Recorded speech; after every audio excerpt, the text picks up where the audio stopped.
Bienvenidos a The Debate. Imagina que te rompes un brazo. Vas al médico, miras la radiografía, ves esa línea blanca y dentada cruzando el hueso y el médico simplemente la señala y dice, bueno, ahí está el problema. Claro, es pura matemática. Es matemática pura, exacto. Es binario. ¿Está roto o no está roto? Y sabemos perfectamente cómo escayolarlo. Pero, ¿qué pasa cuando el dolor no está en el hueso, sino en la mente? Ahí entramos en arenas movedizas. Totalmente. Cuando entras en el territorio de la emoción, del conflicto interno humano, de repente esa máquina de rayos X parece no funcionar en absoluto. Nos encontramos ante un paisaje que es, sinceramente, muy turbio. Ya, porque en la mente humana, fíjate, el síntoma que ves en la superficie casi nunca es la enfermedad real. O sea, no hay una fractura limpia que puedas señalar con el dedo. Y de eso exactamente vamos a hablar hoy. En este intercambio de perspectivas sobre la psicología y el autoconocimiento, analizamos una premisa fundamental, la idea de que no todo lo que sentimos es verdad. Hoy nos sumergimos en un material fascinante, la verdad. Muy revelador, ¿sí? Contrasta los enfoques tradicionales de la psicología clínica con un modelo estructural llamado alma-sintaxis. El debate central que nos ocupa gira en torno a una pregunta crítica. Para resolver nuestro malestar emocional, ¿es suficiente intervenir sobre nuestros pensamientos racionales y observar nuestras emociones? O por el contrario, ¿es estrictamente necesario mapear y reconfigurar todo el sistema interno de partes que lo genera? Esa es la gran cuestión. Yo, como defensora del modelo tradicional, sostendré que herramientas como la terapia cognitivo-conductual y el mindfulness son métodos directos. Son empíricamente eficaces y totalmente suficientes para desactivar narrativas falsas y devolvernos la paz mental. Y yo defenderé la perspectiva de que esos enfoques tradicionales, por muy útiles que sean para apagar un incendio en el momento de crisis, se topan con un límite insalvable. Un límite que tú consideras estructural. Exacto. Tratan el pensamiento como si fuera el origen del problema, cuando en realidad ese pensamiento es solo el humo. El fuego real es un ecosistema interno en conflicto que requiere una reconfiguración profunda, tal y como propone la alma-sintaxis. Bueno, empecemos sentando las bases de por qué defiendo el modelo tradicional. Desde mi perspectiva, la psicología convencional, especialmente la cognitivo-conductual, es sumamente efectiva precisamente porque no se pierde en laberintos filosóficos. Va al grano. Va directísima al grano. Ataca el sufrimiento humano en frentes muy claros y empíricamente comprobados. Primero, la validación emocional, o sea, decirte a ti mismo que es normal que te sientas así. Ajá. Y segundo, la reestructuración del pensamiento. Vamos al terreno práctico con el ejemplo que plantea el material sobre el mensaje de texto no contestado, porque creo que a todos los que nos escuchan les ha pasado. Madre mía, ¿a quién no? Envías un WhatsApp importante. Pasan 2 horas, sientes un nudo de ansiedad terrible en el estómago e inmediatamente la mente crea la narrativa.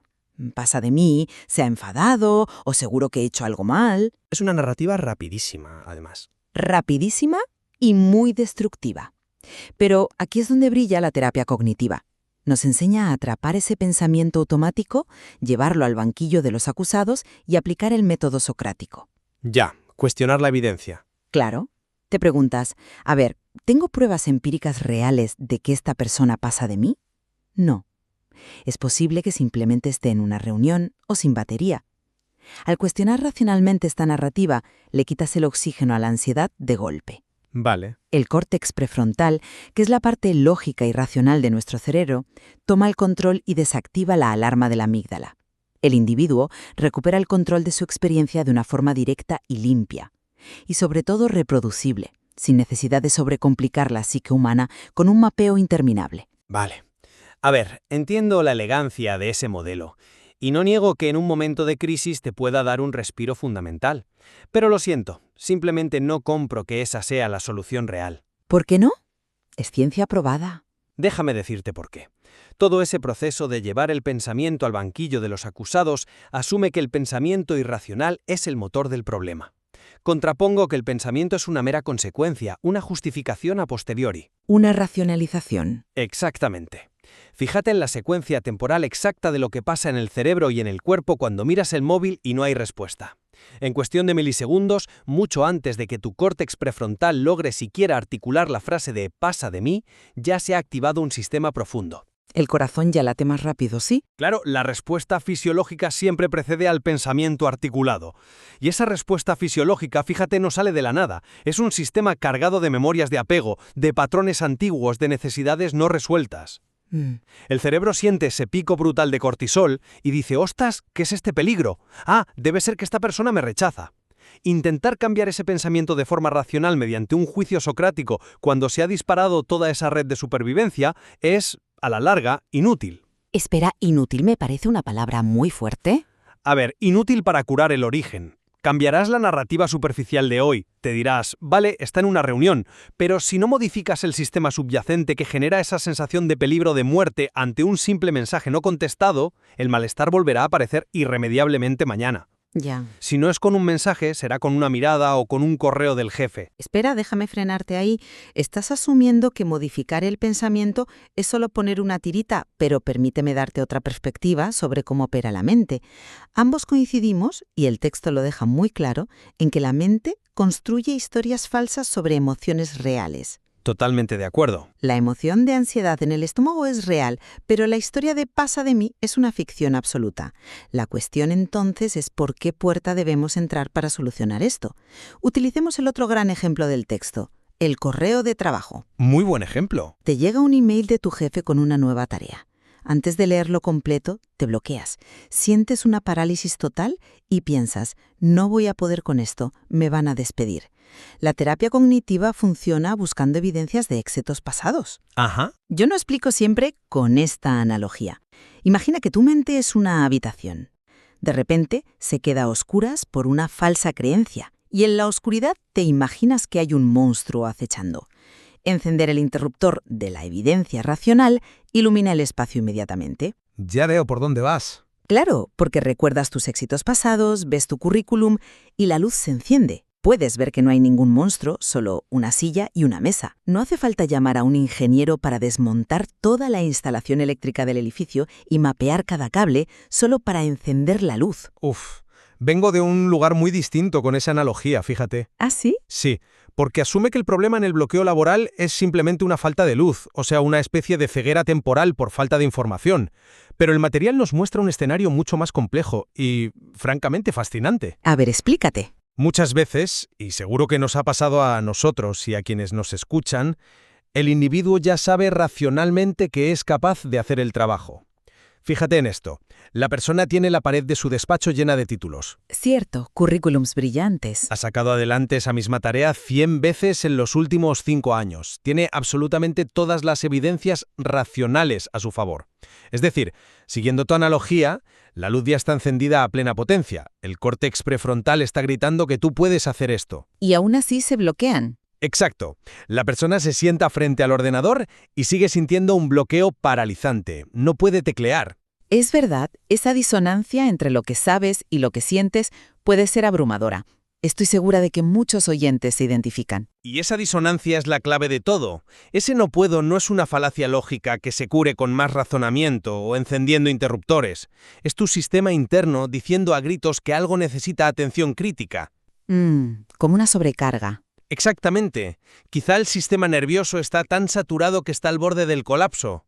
Quizá hay un terror cerval a fallar porque una parte de tu identidad depende obsesivamente del éxito profesional. Siguiendo tu metáfora eléctrica, el apagón en la habitación no es porque te hayas olvidado de darle al interruptor. Sino porque saltan los plomos. Bingo. Es porque el panel eléctrico central ha hecho saltar los plomos deliberadamente. ¿Por qué saltan los plomos en una casa? Para evitar un incendio por sobrecarga. El pensamiento de no puedo es la forma que tiene tu estructura interna de protegerte. Vale, te sigo. Si tú invalidas eso con pura lógica y fuerzas la máquina para seguir trabajando, estás ignorando un mecanismo de supervivencia. Estás volviendo a conectar los plomos sin arreglar el cortocircuito. Vale. Me has pillado ahí. Es un escenario muy real. Si me dices que el individuo ya sabe empíricamente que puede, pero la parálisis somática persiste, estás señalando claramente los límites de la racionalidad estricta. Te lo concedo al 100%. Me alegra escuchar eso. Pero, y aquí es donde el abordaje tradicional tiene un as bajo la manga, la psicología no se detiene en el debate lógico. A ver. Si la intervención cognitiva se queda corta, ya disponemos de alternativas increíblemente sólidas que no intentan debatir con la mente. Operan directamente en la corporalidad y en la aceptación pura. Me llevo el debate al terreno del mindfulness y la terapia somática. Herramientas que, por cierto, quiero dejar claro que considero inmensamente valiosas. Y lo son. Están respaldadas por décadas de neurociencia. El mindfulness nos entrena para algo muy específico, que es observar la experiencia sin identificarnos con ella. La terapia somática nos ancla al presente corporal. Sí, parar y sentir. Volvamos a la persona bloqueada frente al ordenador o al de la ansiedad por el WhatsApp. Ya no intentamos racionalizar el no puedo. Ya no buscamos títulos en la pared. Simplemente cerramos los ojos y observamos el nudo en el estómago. Y respiramos. Ajá. Te explico el mecanismo biológico. Al sostener la atención en la ansiedad con compasión y sin resistencia, enviamos una señal a través del nervio vago. Le decimos al cerebro que estamos sintiendo esto, pero que estamos a salvo. Se desactiva el sistema simpático. Exacto. Entra a dominar el parasimpático, el del descanso. Te pregunto con total rigor, ¿eh?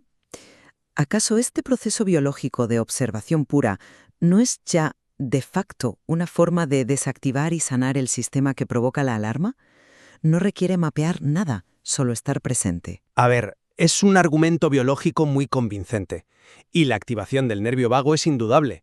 Pero, ¿has considerado la diferencia entre apagar una alarma de incendios y reprogramar el sistema de seguridad para que no salte cada vez que alguien enciende una tostadora? Bueno, apagar la alarma ya es un éxito enorme cuando te pitan los oídos. Sí, reconozco sin reservas que el mindfulness es crucial.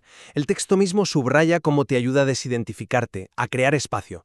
Pero traza una línea divisoria muy estricta, y los datos clínicos apuntan a una realidad más incómoda. ¿Cuál? Que observar sin juzgar, crear ese espacio, no reorganiza la estructura interna. No estoy del todo segura de que esa distinción sea tan nítida.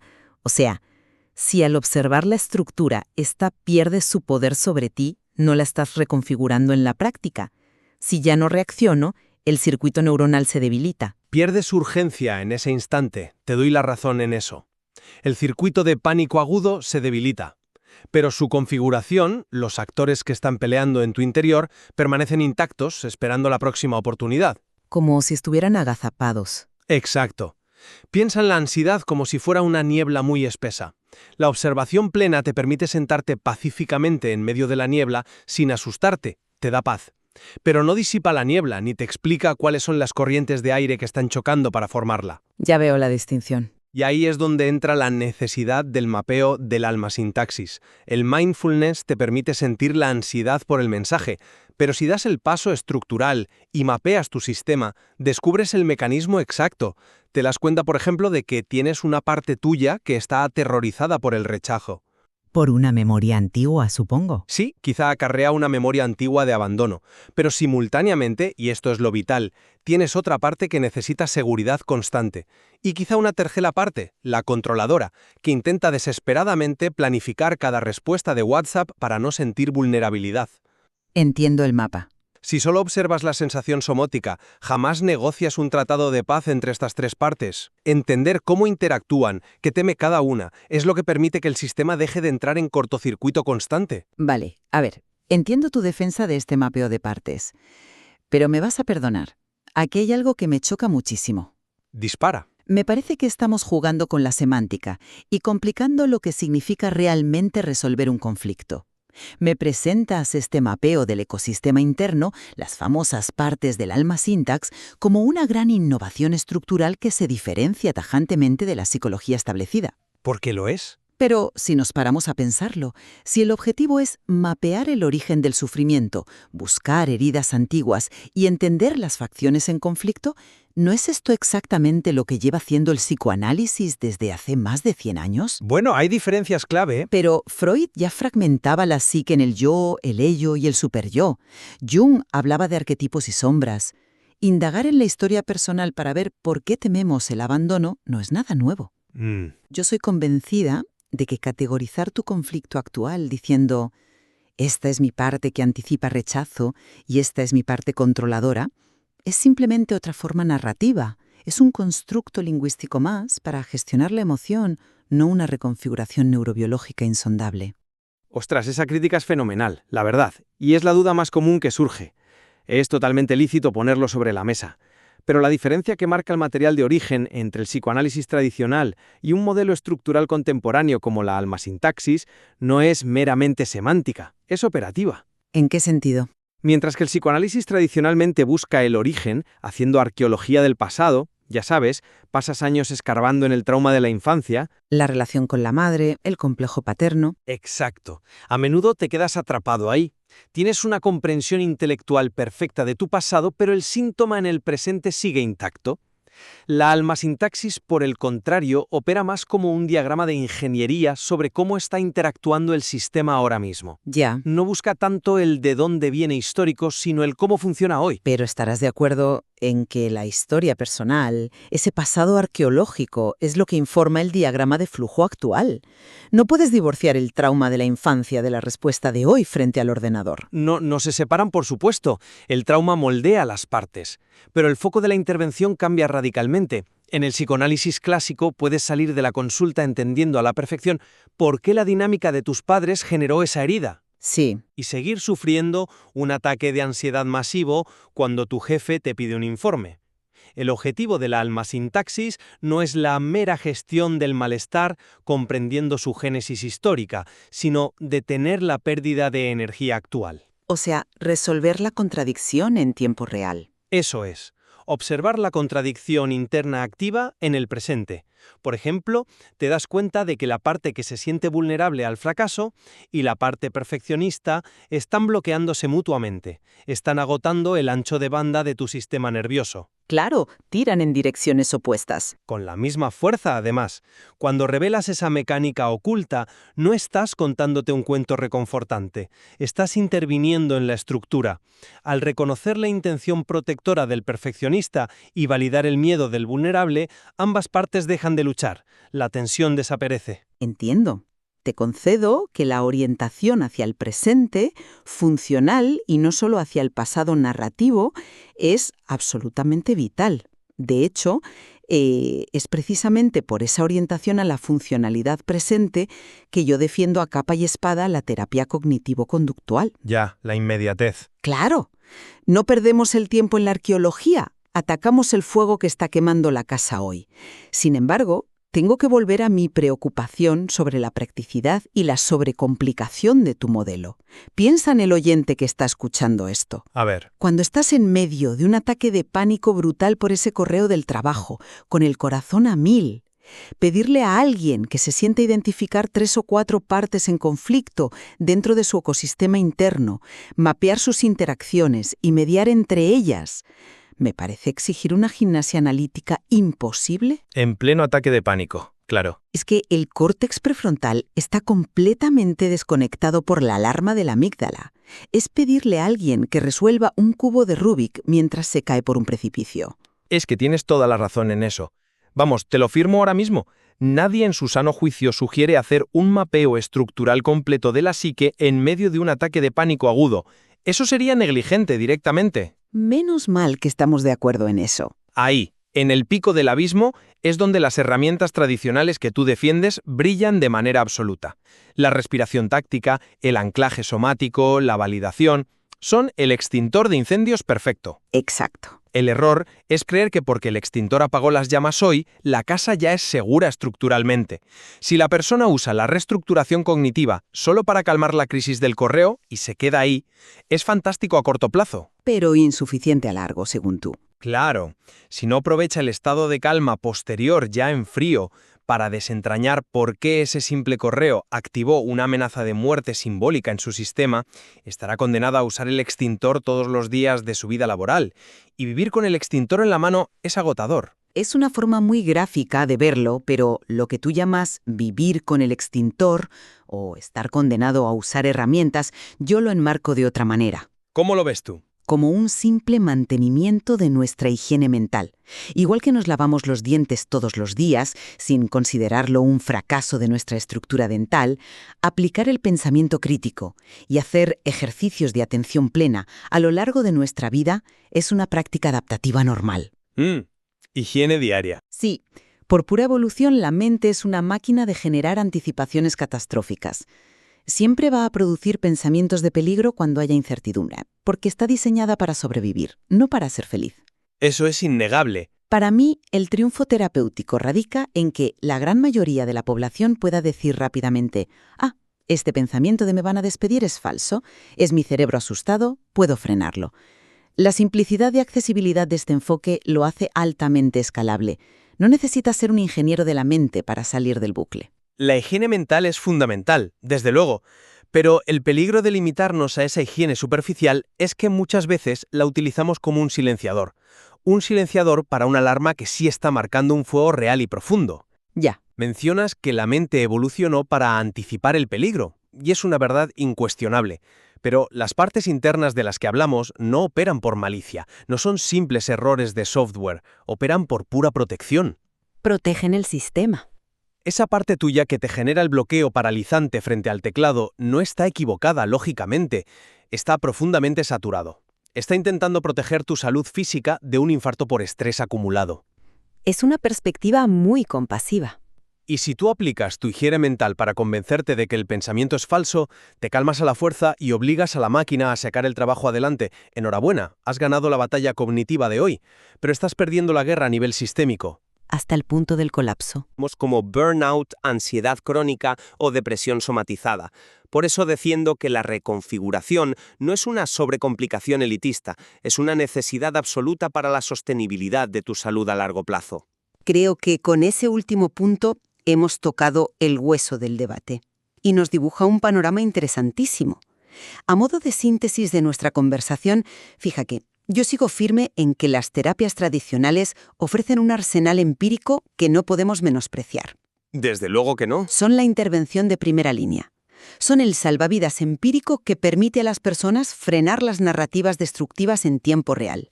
Les devuelven la agencia y les permiten funcionar en su día a día sin ser esclavos de sus picos emocionales. Aprender a no creernos todo lo que pensamos es verdaderamente un salto cualitativo en la calidad de vida. Que sentimos en el cuerpo es siempre una experiencia real, la historia mental que usamos para justificarla suele ser ficción. Hasta ahí estamos completamente de acuerdo. Así es. Sin embargo, mi postura exige ir más allá de la gestión perpetua del síntoma. Defiendo que, una vez apagado el fuego, es indispensable realizar ese mapeo riguroso de nuestro ecosistema interno. Solo al entender la ingeniería y la lógica de las partes que tiran de nosotros, podemos reconfigurarnos y evitar que el sistema entero colapse por agotamiento. Pese a que abordamos la solución desde ángulos diferentes, hay un consenso brillante e innegable que extraemos del material de hoy. Ambos concordamos al 100% en que sentir algo con una intensidad arrolladora no convierte esa sensación en la verdad absoluta de la realidad. Totalmente. Es un error humano natural asumir que si siento rechazo es porque me están rechazando. El mensaje de WhatsApp sin respuesta es un dato objetivo, no hay respuesta. Cualquier veredicto sobre nuestro valor personal es una proyección de nuestro interior. Exactamente. El desacuerdo sustancial y lo que hace este tema tan apasionante se mantiene en el mecanismo de cómo arreglamos la máquina. Tú confías en intervenir directamente sobre el binomio pensamiento y respuesta fisiológica inmediata, y yo insisto en que, sin desentrañar el mapa profundo de las partes en conflicto, cualquier corrección de rumbo es solo un alivio temporal. Lo cual nos devuelve con mucha elegancia a la imagen con la que empezamos hoy. Está claro que para explorar la mente humana no nos sirve la radiografía simplista, que solo nos dice qué hueso está roto y dónde poner la escayola. No, para la mente. Parece que necesitamos el plano arquitectónico completo, no solo para saber qué pared está agrietada, sino para entender por qué toda la estructura de la casa sigue vibrando cada vez que sopla un viento fuerte.